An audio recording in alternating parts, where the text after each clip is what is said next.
I'm Jay Moran. I'm Bridget Jaipal Valenza. I'm Thomas O'Neill White. I'm Angelique Preston. And I'm Lorenzo Rodriguez. This is What's Next? A dedicated hour to have important conversations about the issues facing the marginalized and underrepresented communities of Western New York and Southern Ontario. We're going to have some real healing. We've got to have space to tell some uncomfortable truth. What's Next continues our mission to discuss race, equity, and the common concerns of Buffalo's East Side and beyond. In the suburban area, everywhere, we must work and teach our children. Hello and welcome to What's Next. This is Lorenzo Rodriguez, and I'm sorry, I don't know if we have to whisper here. I'm at the Buffalo and Erie County Public Library, Central Library, and I'm here with the director of said library, Mr. John Spears. How are you, John? I'm doing good, and you definitely don't have to whisper in library. I don't have to. Nope. I was always told by, there's no librarians that are come and shush us here? We're good? Not usually, as long as you're not bothering it. All right, I just wanted to check. This is library etiquette. It's been ingrained in me. John, thank you so much for joining us once again on What's Next. No, thank you. It's good to be I know you were in back. Our past iteration of Buffalo What's Next, so this is nice to have you back on here. And the reason you're on once more is to discuss an upcoming week. It's next week. It's a week that I'm very much familiar with since I was a grade schooler and beyond. National Banned Books Week. It's coming up next week, October 1st through the 7th. And I feel that, there's always a good time to talk about the things that are going on in our country and in our communities. But it's right on hitting it on the nose there with Banned Books Week. John Spears is director of the Buffalo Erie County Public Library. I was here earlier and you gave a press conference outside the Central Library out in Lafayette Square, surrounded by a whole colorful, beautiful lineup. Kudos to our department here at the library and your staff, because we'll get to some of the stuff inside, but outside you have a whole lineup of all these books that just really convey the message that there are some very important novels, fictional work, memoirs, just literary work that have been challenged and not so welcomed at times throughout our history here in the United States. Books that I'm kind of aware of, some not. One of the things that you said that stood out today, books are under profound attack. For those of us that may not be aware of what's going on right now in this country with literary censorship, please enlighten us. What's Banned Book Week all about? Book Week has existed for decades, and it's been something that the American Library Association and some other organizations have done to educate people as to censorship and the effort to remove materials from school and public libraries. And it's always been something that's existed kind of to just raise awareness about things that happen, but they actually didn't happen that often. It wasn't that frequent that items were challenged, and it was less frequent that the items were actually removed. Starting around 2020, that changed. And we have seen efforts to remove items from school and public libraries just explode. It went from a couple hundred instances a year to in the thousands. And that all happened in just the last few years. Also, there's a lot more success than what we saw in the past, especially in schools. Now, part of this is you're seeing it because of legislation, like the legislation in Florida or Iowa or some other states that have been instituting legislation where they are actually designating some topics as you can't talk to students about this. This cannot be a part of the curriculum. This cannot be a part of their educational experience. So you've seen this huge increase. And so this year with Banned Books Week, it's something that libraries are taking on in a way that they haven't in the past, because it is so much more real now than it was. This is the United States. This isn't supposed to be happening here. Right. But we are having books removed from library shelves. We are having librarians fired from their jobs. It just recently in Wyoming, in Campbell County, the library director was fired for refusing to remove items from the shelf. And this isn't, someone that was, some library director that wasn't a part of the community. This is a woman that worked in that library for over 20 years and was beloved by the community, and the board terminated her because she refused to remove the books from the shelves that they thought should be removed. We've had libraries that have been defunded. I mean, we've had libraries that have been vandalized. We've had threats. It's different. It's reached a level that we haven't seen in this country in a long time. And to be honest, it should scare people that this is happening. It's very Orwellian, very 1984, another banned book. Yes. It's very much Fahrenheit 451, almost another banned book.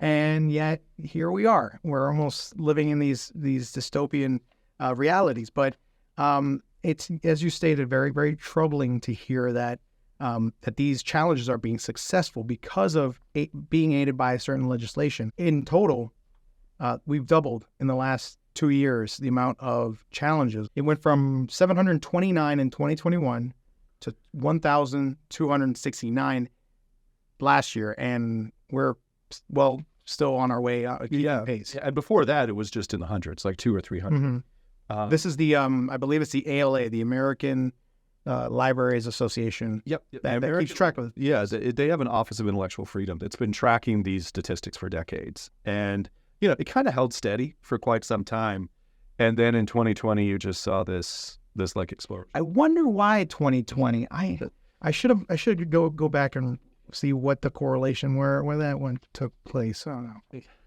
Should probably research it at my local public library. No, there were two things in 2020 that kind of led to this. That most people think. One was, of course, the pandemic, because a lot of what you're seeing actually started in schools and has now kind of moved into public libraries, and so there was a real push during the pandemic for people to be able to reassert control. And then the other thing that happened in 2020 was the murder of George Floyd. And you saw a very intense and sudden kind of push for racial justice and to discuss the issues that led to that. And that is a large number of the items that are now being challenged are items that reevaluate kind of the history of the United States, that tell, to be honest, a more truthful history of the United States. That's more inclusive. Yeah, that's one of the kind of the Orwellian aspects of this, is that as we're gaining a more honest understanding of where we are as a country, there's this pushback in the supposed name of truth to censor the books that are actually shedding light on the lived experience of a large percentage of this country. You said it. It's more movement for inclusion in our literary works, and those are being the targets of the censorship and this challenging. It's a lot of people of color. It's LGBTQ plus authors. It's shedding light on different lives and different shared experiences that I guess some in this country aren't ready for. And we still are, I hope, a very understanding society. We should be, at least. We should be striving to be that. And yet you're seeing, what is it? I have a list here of the top 13 most challenged books of 2022. And we have, the top one is Genderqueer. And we've got All Boys Aren't Blue, The Bluest Eye, Flamer. Those four dealing with LGBTQ plus themes. And I spoke to the folks from GLIS, Gay and Lesbian Youth Services of Western New York. And the one thing that they pointed out that is so important is just the fact that people understand that there are other voices like them out there. It's so paramount. It's so important. And we're trying to get away from it. We're trying to make our colorful palette in the literary world that much black and white, for lack of a better phrase. And yeah, it's very troubling. Some of the things that the library is doing with this Banned Book Week, there's 37 BECP libraries that are celebrating and getting the word out on Banned Books Week and raising awareness. It's been around for years, as we established. What are we doing now? So with Banned Book Week, we don't want it necessarily to be that's the only thing. So this is an initiative that we kind of joined several months ago when we became a part of Unite Against Book Bans. But this week is the week that we're really, hitting things hard, letting the public know that this is an issue. But we don't plan on stopping at the end of that week. But we have a lot of activities going on, not just here in Buffalo, but we also have programs happening at libraries throughout the county. And we've partnered with a lot of agencies. So we're working, for instance, with GLIS on Thursday, October 5th. Look at that. From 4 to 6. We're actually doing a program with GLIS of Western New York. And we're bringing in 2 of the students that really pushed back against the attempted censorship at the Orchard Park school libraries, Jillian Yarnes and Luke Lippett. And they actually started a really successful group that was led by the students that said, we don't want to see our libraries, we don't want to see items removed from the shelves. And so they're going to be speaking from 4 to 6 in the Ring of Knowledge here at the Central Library. The beautiful Ring of Knowledge. It's really an awesome space. I will say our graphics department kind of nailed it with this exhibit. Yeah. It's one of my favorites since I got here that I've seen them do. And it's not just an explanation about Banned Book Week and kind of an exploration of the books that have been banned. There's even a section on what can people do. We wanted to make sure when this display was put up that it wasn't just information, but there was a call to action, that there were concrete steps that people could take after looking at this in their own lives to help push back against this effort. And, if it's okay, one of the best ones is one that anyone can do. And it's just be willing to talk about it. Have conversations with your friends, have conversations with the people you work with about what is happening in the country. Because even if it's not happening to the extent here that it is in other places, it doesn't mean that it couldn't. And rights aren't something that should exist in one place and not exist in another. It's our First Amendment. Yeah, when there's an attack on the First Amendment, it doesn't matter if it's in New York or California or Wyoming or West Virginia or Wisconsin. An attack on the First Amendment anywhere is an attack on the First Amendment everywhere. And the more people are willing to stand up and say, this is not who we are, and this is not something that should be tolerated in a free society, the better it will be. Because it's when people just stand back and don't say anything that this is allowed. That's when the book bans are successful.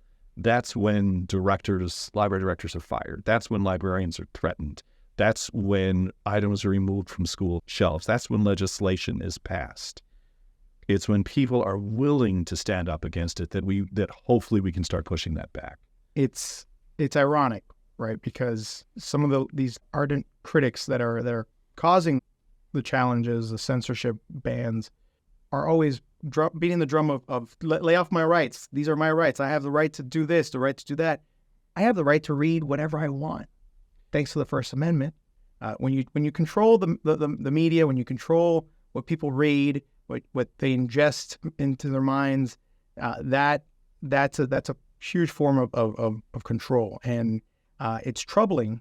I mean, these are some of the themes in the books that we're talking about that are banned. It's troubling that we're repeating some of these errors, these issues that we've seen in other parts of the world and before.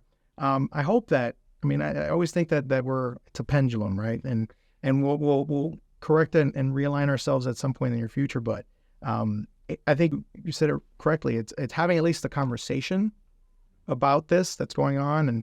And hey, did you know A Light in the Attic was banned at one point?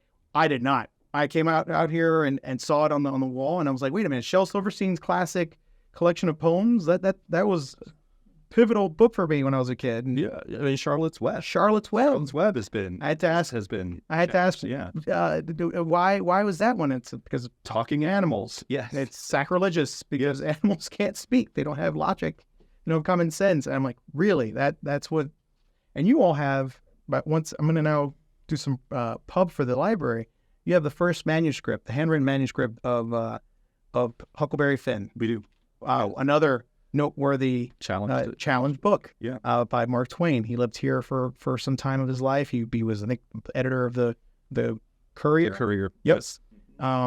Really neat. I can't stress it enough to our listeners, to people listening, that you got to come out and check out this library if you can. It's beautifully adorned, and just the fact that they have such wonderful things on display. But very fitting for what we're talking about here.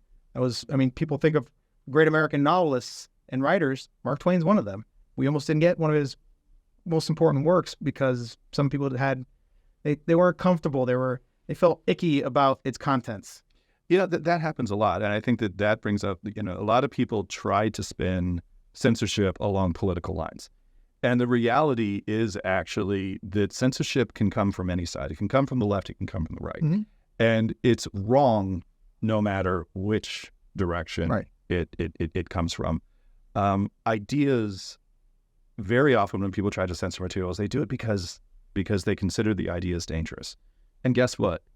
Yeah, ideas they're dangerous because they're dangerous. They're newer. It's how we challenge ourselves and how we change our frame of mind and how we grow.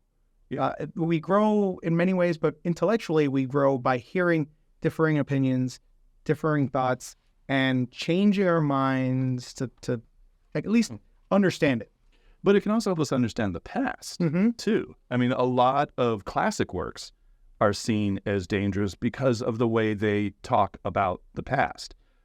But having discussions around those works can help us understand how far we've come. It doesn't mean that we've arrived by any stretch, but anytime works are challenged, very often you'll hear it because that's dangerous, because children should be exposed to it, because adults shouldn't be exposed to it, because it's outside the norms of what should be discussed. And, as librarians, we agree that parents have a say in how their children learn. Mm-hmm. We totally agree with that. What happens, though, unfortunately, very often with censorship is under the guise of parental rights, under the guise of controlling what your own children read, you take away that right from other parents. When you are removing an item from a library, whether it's a school or a public library, and saying, well, it's my choice that my child shouldn't read that, that is your choice. But if you're removing it, you're taking that choice away from every other parent. And that's where it gets really it's selfish. It's selfish, not looking at the bigger picture. I want to know, you hope that it's not here on our doorstep, but have you faced any challenges to the library, to the books that are here? We have. The last time that this library actually totally removed a book was 1939. So, it's been over 90 years. Now, I don't want people to think that they don't have a right to challenge materials. They do. And there have been times where I wouldn't say that we banned a book, but people have challenged things, for instance, because it might be a medical or scientific work that is no longer accurate, and we missed it when we got to read it. So there is nothing wrong with the public pointing out items that they don't think belong on our shelves, and we will always evaluate it. The most recent time that we had a book challenged, and this was since I've been here, for the content in the sense that the person did not think it was appropriate, we actually looked at the material, and while we didn't remove it, we did look at it and say, you know what, this probably does not belong in the children's collection, and we moved it to, in most of our libraries, to the teen collection, to the YA, to the young adult. So people do have the right to challenge. Challenging library materials is not an innately bad thing. It can be done for bad reasons. And that's one of the things that you're seeing more and more is in public libraries around the country, people aren't challenging books because they've read them. People are challenging books because they saw a list somewhere. And now libraries are having these lists of 100 items handed to them where the person hasn't even read them. They just have heard that these are bad, and so they want them removed from the library. That's the exact opposite of community involvement. And so, yeah. From in New York State alone, there's been 33 attempts to restrict access to books. In those 32 challenges, 82 titles have been brought up. So it leads me to believe that one challenge could involve 10, 15, 20 books, multiple books. And have you read all those books? Are you really taking umbrage with what's in there within the contents, or is it just a something you've heard of somewhere and moving forward with it? My wife and I, we have a book for our children called Everywhere Babies, a very seemingly innocuous book that they love, written by, I want to give her proper credit, Susan Myers.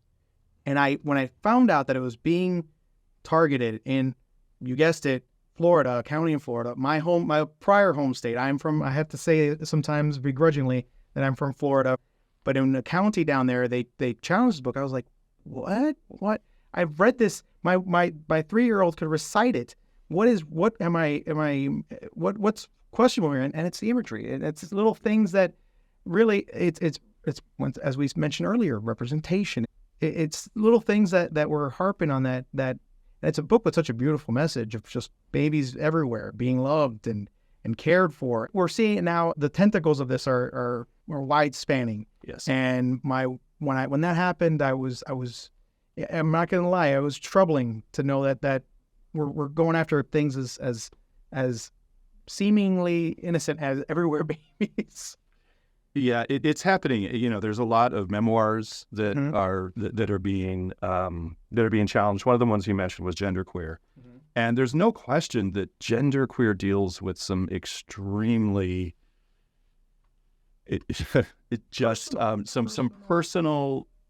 some personal experiences of the author, of being non-binary, of exploring sexuality, of exploring gender. And I'll be honest. Do I think that like every child is ready for that material? No. But I don't think that it's my place to say which children are and which children aren't. No one has that right. And except the parent. And that's where I know I keep coming back to this, but that's where we run into issues.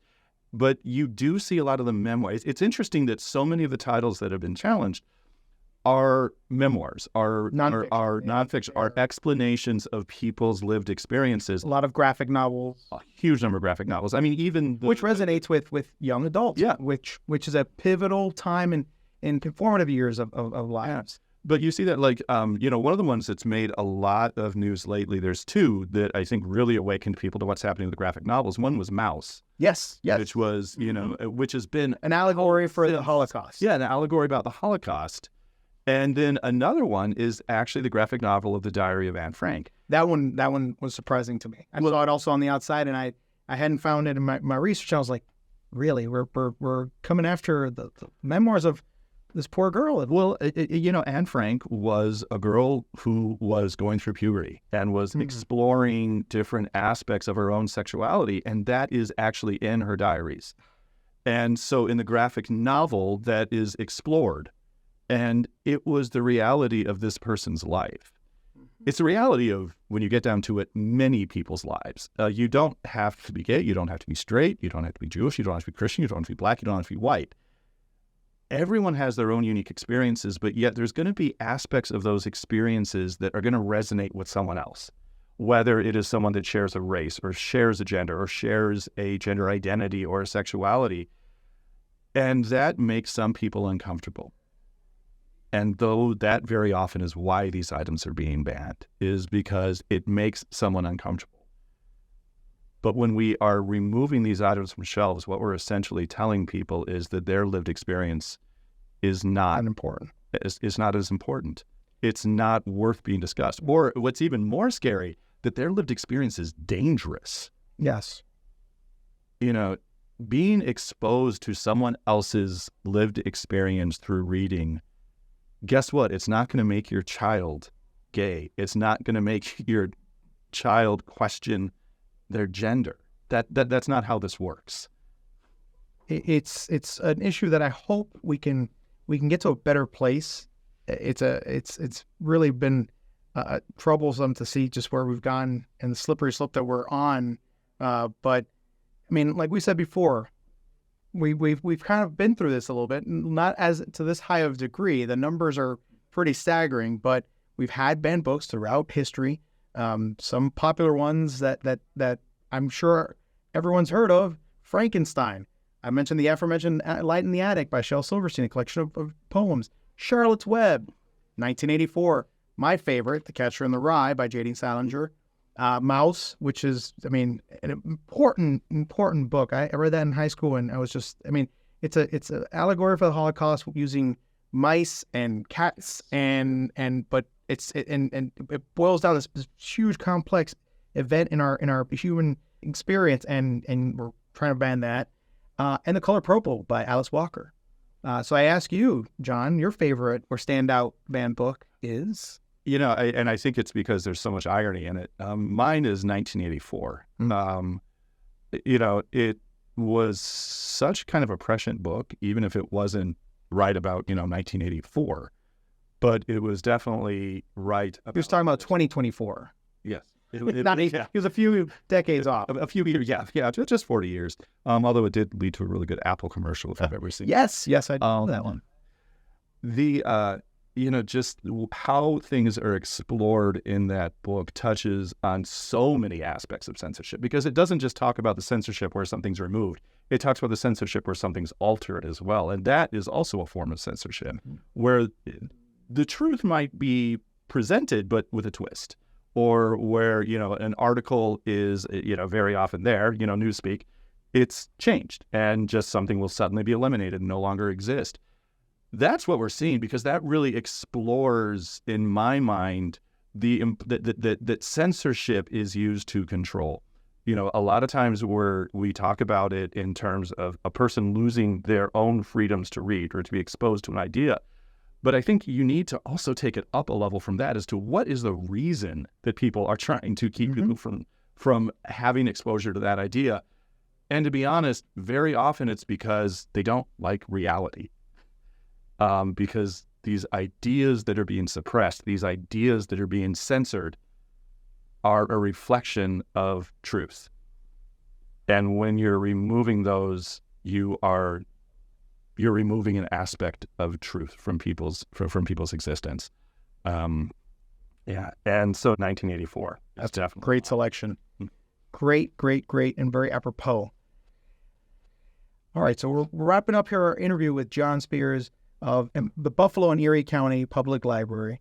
But you, just like me, are relatively new to the Western New York area. About a year or so, you mentioned 17 months, but who's counting? Yeah. Your role in the public library system has taken you to many places. 25 years, correct? Yeah. And doing this since 1998. Wow. So you've seen a lot of changes, a lot of different places. What makes Buffalo and Western New York residents, or specifically their readers, different from those found in the places you've been? Wow, that's a really interesting question. This city, coming to Buffalo,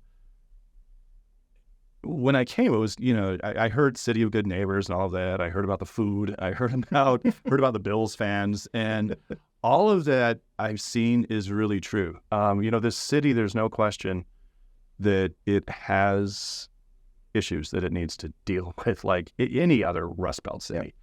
But it does seem to be a city that wants to try, and it does seem to be a city that is looking towards the future. I live on the west side, and that's actually a pretty encouraging place to live. On the west side is where I really see, kind of what this city can be. You see diversity. You see people of all races living together and sharing spaces, which to me is what is always wonderful to see, is to see people from a whole range of backgrounds sharing a space. That is, I think, what, when you talk about equity, diversity, inclusion, that's the goal, is to have a shared neighborhood, a shared space, a shared identity. And I see that is the desire of a large part of this community. And I'm really, really hopeful. Living in Buffalo, this city, it was an interesting year for your first year. And interesting is such a horrible word to use. Eventful and tragic, from the events of May 14th to, a blizzard that killed dozens of people here. In 2022 and 2023, we had a blizzard that killed dozens of people. That's, that shows the inequities in Buffalo and in the larger community in the United States. While there were those tragedies, you didn't see what you see in so many other cities, where there was a reaction of hostility or violence. This was a city that came together in a way that I think was remarkable. And for me, I don't want to define this city solely by the tragedies experienced. I want to define it by how it responded to those tragedies. And that response could be a model for so many other people, so many other places, about the fact that when you go through a tragedy, you can hopefully learn, which we will be doing for decades around May 14th and around the blizzard, but that you can progress and that you can realize that there's a shared humanity that brings people together. I know that was probably a lot more than you were looking for from your question. Not at all. That was wonderful. I was going to say, I was looking for the readers to see what they like, they gravitate, but no, that is exactly perfect. I want to give you a moment, actually, if folks want to know more about the library, about the library system, everything, because it's not just here, it's 37 total libraries in the area that are available. It's free. I think that goes without saying, but we got to say it anyway. It is a free service, public service to everyone. But around Banned Book Week and beyond, where can they seek out more information about it? The best place is our website, www.buffalolib.org. And you can find out everything from the locations of our 37 libraries, their hours, phone numbers, the programs that they offer. We have a calendar of events. You can search our catalog. You can get explanations of all the services. But if you can't do that, just give us a call. We have libraries in pretty much every community in Erie County, and each of them is unique. We're not cookie cutter libraries. Grand Island is different than Boston. Yeah. Is different. Yep. is different than Cheektowaga. Is different than Tonawanda. And the many neighborhoods of Buffalo. And so every library is going to serve its community in the best way that it can. But when you bring us all together, we're the Buffalo and Erie County Public Library, and we're all here to serve everyone in Erie County. John Spears, thank you so much for joining us on What's Next. Thank you. We'll be back with more What's Next after this. You're listening to What's Next, our place to discuss the important issues of our communities of Western New York and Southern Ontario. We want to hear from you. Click on the Talk to Us option in the WBFO app, and we will work to get your questions or comments on the air. Do you have a story or concern that we should be addressing? Email us using whatsnext@wbfo.org. Together, we'll have the conversations that are needed. This is WBFO, your NPR station. Thank you for joining us on What's Next. A program note that since this conversation aired earlier today, the event that Madge Whiskey is discussing with us has since been canceled. We thought, though, that this conversation regarding Madge Whiskey's close friend Pearl Young was important to air. So thank you for bearing with us, and this is What's Next. On What's Next, we talk with Madge Whiskey today. Madge is involved in a lot of efforts around the city of Buffalo for sure. Madge, thanks for finding some time to come in and talk to us. Thank you so very much, Jay. I really appreciate this opportunity that you all have given me. You, Charles, Angeli, WFO, I really, really appreciate it. Oh, well, I most certainly appreciate your time, like I said, because here you have in front of you 3 different pieces of paper about a couple of different things that are going on. I want to talk first and foremost about the Pearl Young Memorial Concert for Community Healing. Of course, we know who Pearl was. Pearl was one of the Jefferson 10, as you just told me before we went on the air here, reminded me of that, of course. Pearl was a very, very close friend of yours. Yes, sir. Pearl Young was not just one of the Jefferson 10, but she was a very involved person, both in the religious circle with Church of God in Christ. She was a member of the Good Samaritan Church under the leadership of her brother, Bishop Glenwood H. Young Sr. She was over our missionary board. She was over our pantry. She was the person who prepared different dishes for the children every Sunday morning for them to have at Sunday school. And then in the secular world, she was also a teacher's aide. And she will go into the schools and she will tell them, give me the children who are a challenge. And she would be with those children, You know, she did tell me a few years ago that she was going back in at, 70, over 70 years she was. And she said 2 days, her 2 days end up 5 days. So when this tragedy happened, she was with the Emerson School. So Pearl Young has been an awesome person.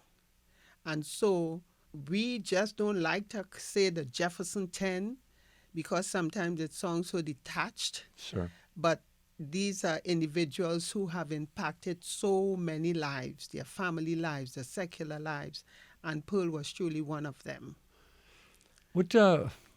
It was interesting to hear you talk about how she would go into the public schools and say, give me the most challenging ones. What kind of characteristic was there in Pearl that drove her to want to do that? Because that would be the place I think most people would run away from. I think she just cared about young people. Even though she was a senior, she still taught the children at Sunday school. Something about children impacted her life. And one day we were speaking, and I said the same question you asked me, I asked her. I said, Sister Pearl, why the challenging children? She said, because sometimes nobody listens to them. Everybody labels them. So if they can get somebody who would listen to them, that helps. And she said it has been helping. So she will take those that were told, get out of class, go to whatever room, and she will say, I'll take them. And it helped. So she just had that loving, caring, compassionate way about her for children. And that was Pearl Young. And you were telling me a story before. I don't necessarily want to keep bringing up these difficult memories, but you were telling me a story before we went on the air about how one of the students at Emerson responded once they realized Pearl had been one of the victims. This young man, he was a child in my daycare. And besides being a child at my daycare, he also came to Sunday school with me. And he met Sister Pearl.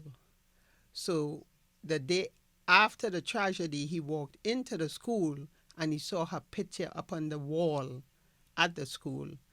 And it really affected him to the point that they had to call us to tell us. And he called me and he said, they called me Grandma. He said, Grandma, was Sister Pearl one of the Jefferson 10? And that really, really affected his life. And even after I spoke with him, he said, it's not just me, Grandma.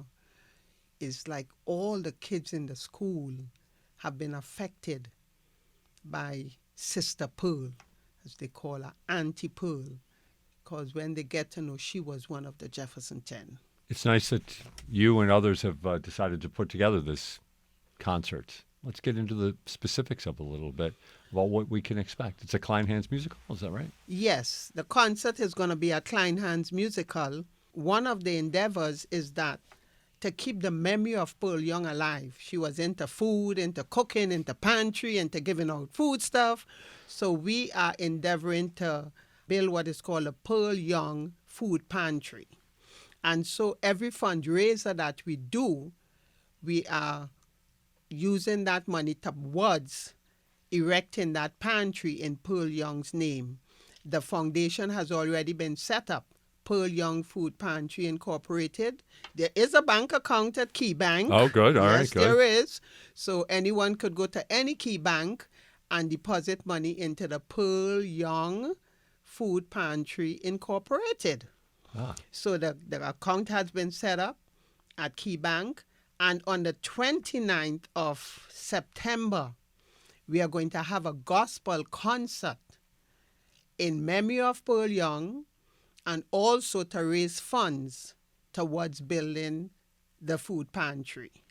The entry to that concert is $20. We are asking everyone to give a $20 donation. Anyone want to give more? You're more than welcome.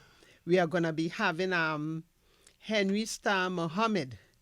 And if anyone knows him, he is an awesome violinist. So he's going to be there. He just don't play the violin himself, but he teaches children to play the violin.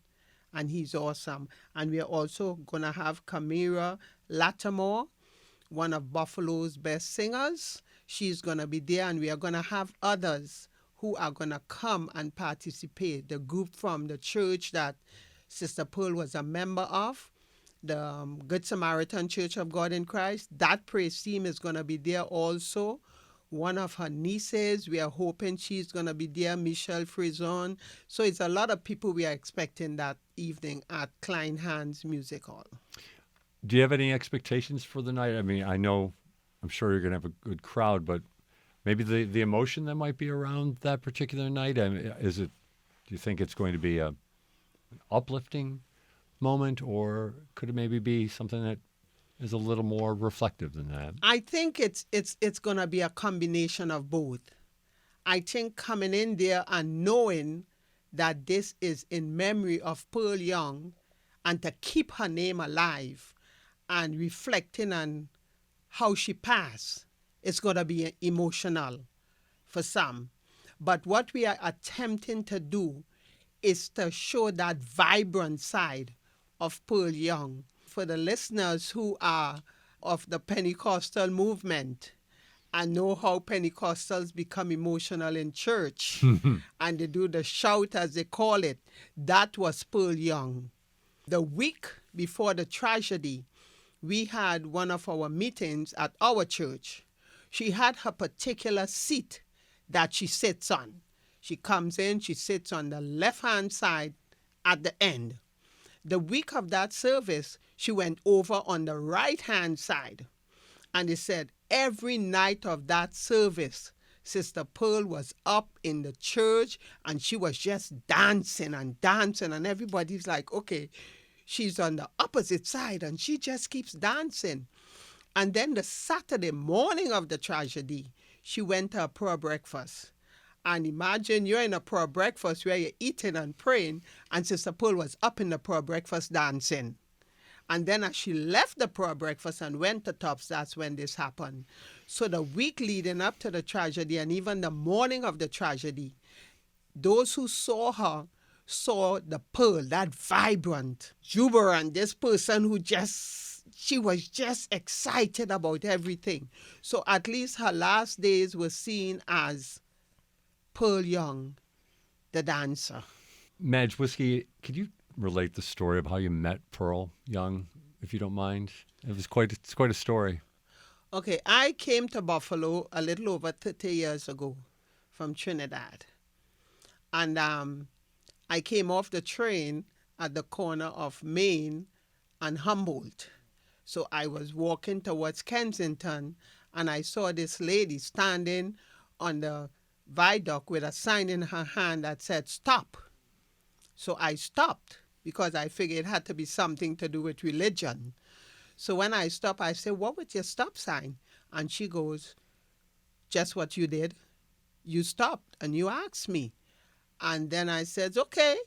And she says, "Well, I don't have to tell you why I have it." I said, "Why not?" She said, "Because you look like you're a Christian."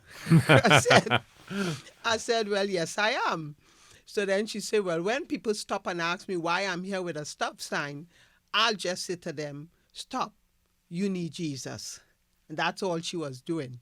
So we spoke for a while and then I left her. A little while after, I went to take membership at Bishop's Young Church, Good Samaritan. I walked into the church and I saw Sister Pearl there. She was a member of the church, and I'm like, "That's a lady with the stop sign." So every time I think about her, I think about the fact that even before I met her in the church setting, I met her on a curb witnessing, just with a stop sign. I know you can't necessarily speak for Pearl. You can speak for yourself. And you talked about the spiritual element of what drives you, and I assume that would be the same with Pearl. But at the same time, in the community, the East Side community, there is a lot of need. Is that as much a drive to keep pushing, to keep going, to do as much as you can? That's the motivation. And sometimes when I myself get tired or want to give up, I will think about Sister Pearl. Because I remember when we were at our original church on Leroy, I will go there on Saturday mornings to help with the food pantry. Every morning, Sister Pearl is there, packing the bags, giving out the food. And I said, you know, this is one of the ways to keep her legacy going. I know if she was here right now and knew that I had this, the mission department had this drive for the winter for hat scarf, she would be going all over and literally commanding people to give. You need to give a hat. You need to give a glove. You need to give a... That was the type of person she was. You know, she just did everything she knew how, you know, to keep ministering to the needs of others. What do you see at the food pantry? Is the need still as great as ever? The need is great, and the need is even greater. It is greater from when we had it on Leroy some years ago. Some people don't realize how many people in Buffalo is in need. You have to be out there to understand. I know sometimes I speak to some people and they will say, well, there are social services. There are areas that they can go to. But I realize that sometimes you get so much and no more. And if we as a Christian body, or we are Buffalo, as they say, the city of good neighbors, could understand there are people out there who may not be as fortunate as we are, who may not be able to get the things that we may be able to get, then we'll understand the need to give. And you know, as I said before, I am a minister of religion. I've been in ministry since I'm 19 years old. I'm not going to tell you how young I am. But, you're younger than me, I think. But when I look at some children in the winter without a hat, without a mitten, without a glove, without a scarf, without a winter boot, some of them no socks, you know, and we can blame the parents, but we don't know their living conditions. We don't know what has happened in their lives that caused the situation to be as it is. So what we are attempting to do from Kojic World Missions, Jurisdiction Number 2, Western New York, the Pearl Young Food Pantry, we are trying with everything we know how to help fulfill the needs for others. And so now so we have a winter hat, scarf, and glove drive going on right now?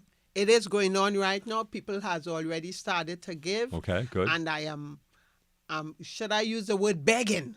The city of good neighbors, please support us with this drive.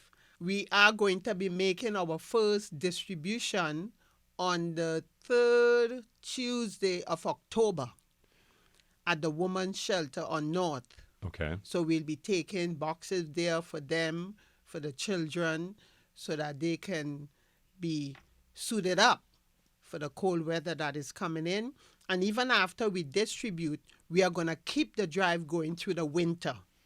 So as the need arises, we would be able to help those that are in need. Because the one thing we know about the Buffalo winter, it doesn't get warmer, does it? No, it doesn't. No. Oh, that was a rude awakening for me. yes, coming from Trinidad. New and used, or do we just want new? We prefer new. Okay.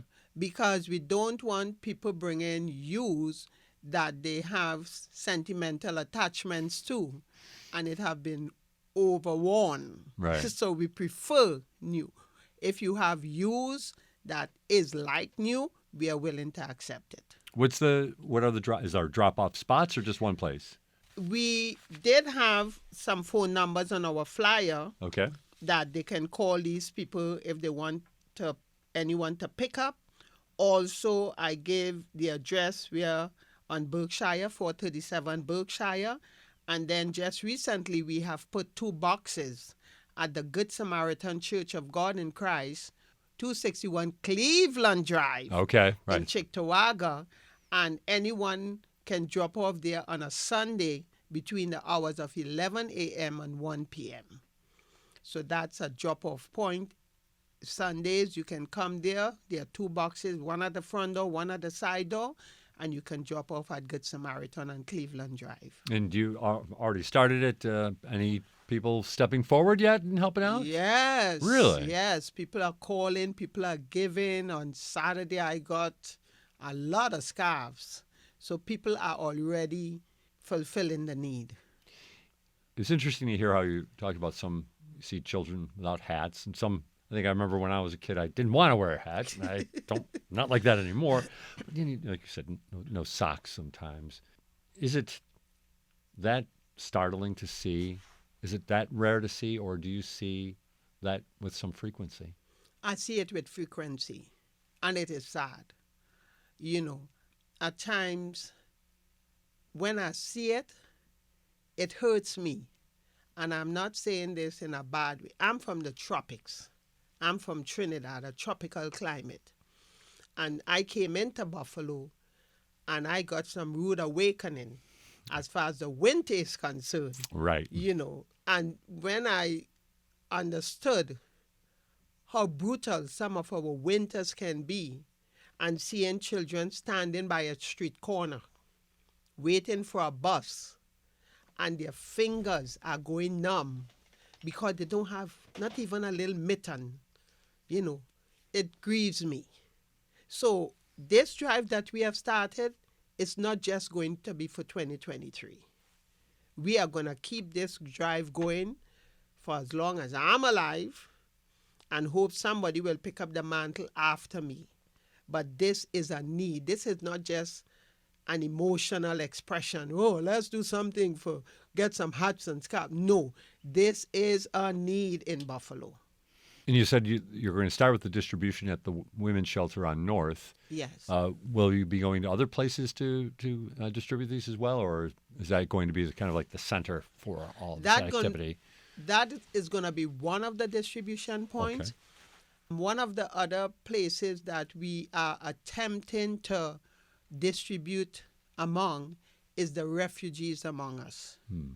One of the things we have realized that a lot of the refugees came in from tropical places, and some of them, the only snow they have ever seen might have been on a television. Right. So some of them, it's going to be tough. So we are hoping that we get enough so that we can go to some of these refugee places and help out the need there also. We're talking with Madge Whiskey on What's Next here on WBFO. Madge, if you don't mind, you said you became a Pentecostal at age 19. What can you share with us about that journey? I mean, if you don't mind. I mean, it's a very personal thing, of course, but at the same time, it's a huge part of your life. Well, not that I became a Pentecostal at 19. At 19, I went into Bible seminary. Oh, wow. Okay, wow. When everyone else was deciding what they were going to do with their future, right, what the profession would have been, I went into Bible seminary. I was in an automobile accident at the age of 9 back in Trinidad, and they determined I wasn't going to live. So I stayed in a coma for about 2 weeks. They asked my parents where they wanted me to die, and my parents chose for me to die at home. But God saw it fit that I had to be in Buffalo and meet with Jay and Charles and Angeli. So he said, well, hold up, I ain't ready for her in heaven yet. Just let us stay a little while longer to get to cold Buffalo. So at the age of 9, I accepted Christ as my Savior. And I was in the Pentecostal movement. My mother was a Pentecostal. And then when I finished one area of my studies, I decided to go into Bible seminary. So I have my degree in theology. You have a doctorate in theology? No, my doctorate is in sociology. Oh, wow. Okay. And then I continued studying, got my doctorate, and I came up here, continued studying, and then I got my degree in psychology, Christian counseling, biblical counseling. That's a lot of degrees. I was just going to say, do you ever sleep, Madge? Yes, but so that has been my journey. And my passion has always been to help the less fortunate. I always figure if I think my situation is bad, there's somebody worse than me. So I always seek to help somebody else. That's me by nature. Hmm. And you're helping people out with this hat, scarf, and glove drive, but of course also the concert, the Pearl Young Memorial Concert for Community Healing. And we talked about that at the start of the of our conversation, let's make sure that we repeat it and make sure that everybody knows what this is all about coming up at Kleinhans. Okay, I'm calling on Buffalo. Buffalo, the city of good neighbors. We are having a concert at the Kleinhans Music Hall, 29th of September, 8 p.m. Doors would be open at 7 p.m. And this is the fundraiser that will help us to build a Pearl Young food pantry.